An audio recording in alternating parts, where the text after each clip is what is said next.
है तो वहाँ पर आंसुओं की बौछार होती है। हमारे पास 1999 में जो कारगिल का जो श्रृंखला है, समझो मेरे सर के ऊपर पूरी कारगिल की श्रृंखला है, वो 160 किलोमीटर ही था।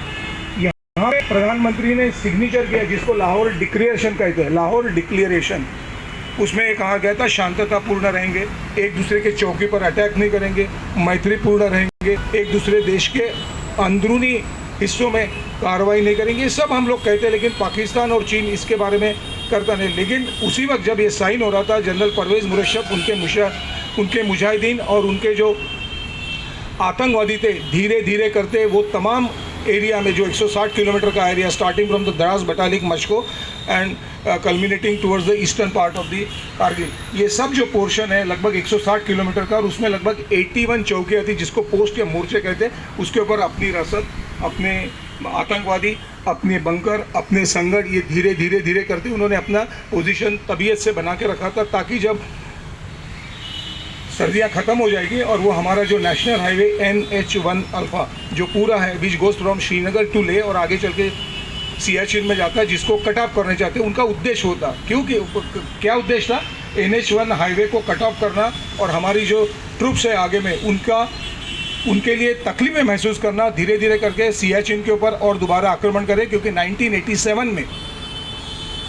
1987 में परवेज़ मुशर्रफ जब when he was a brigadier, that time NSG के उनके SSG था, हमारा SSG के प्रमुख थे, और वो कारगिल हासिल करना चाहते थे। लेकिन भारत के अपने वीर जवानों ने, योद्धाओं ने उनका जो मंसूबा था उसको तोड़ गिराया था, जिसमें सूबेदार बाना एक महत्वपूर्ण थे, जिनका नाम भी लिया जाता है। He is staying in Jammu.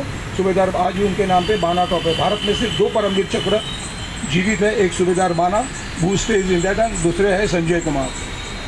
हमारे कारगिल में 4 लोगों को परमवीर चक्र मिला था, Vikram Batra, captain Vikram Batra, lieutenant Manoj Pande, Havildar Yogendra Yadav and rifleman सबसे जूनियर था जो आज ऑनरेरी कैप्टन है संजय कुमार।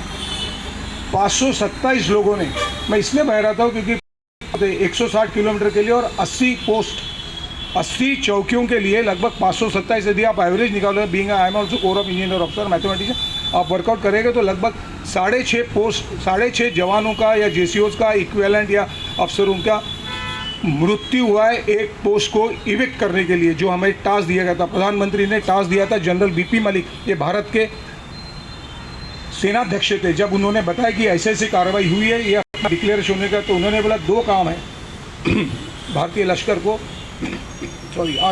और आर्मी को, evict the enemy from the post. Evict the मतलब उनको वहाँ से खदेड़ के उनको पीछे भेज दो उनके प्रांत में। हमें उनके प्रांत में जाके अटैक नहीं करना है। We don't want to cross LC cross नहीं, LC मतलब लाइन ऑफ कंट्रोल, और हवाई जहाज भी आगे नहीं जाएंगे। ऐसी ताकीद उन्होंने दी थी प्रधानमंत्री ने।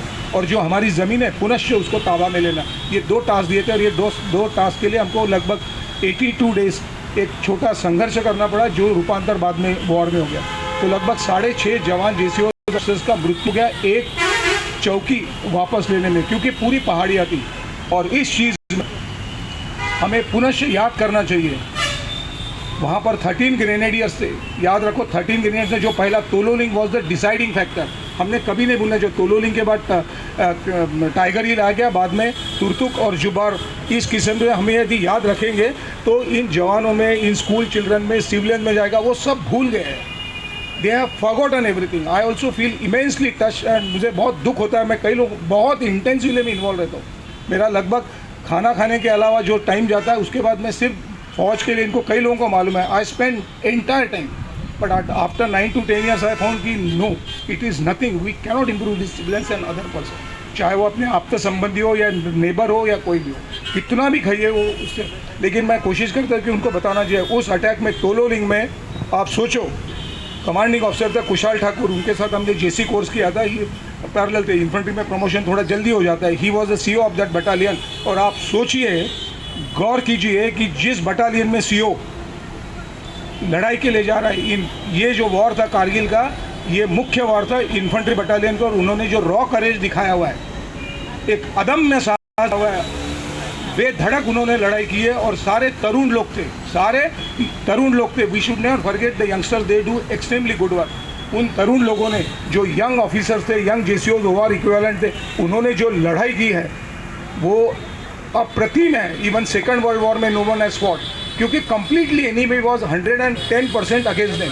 दे वर क्लाइंबिंग टोलो लिंग में उनके सामने 2 अफसर, 4 जवान और 33 जवानों का एक दिन मृत्यु होता है। आप सोचिए, please pay attention to me.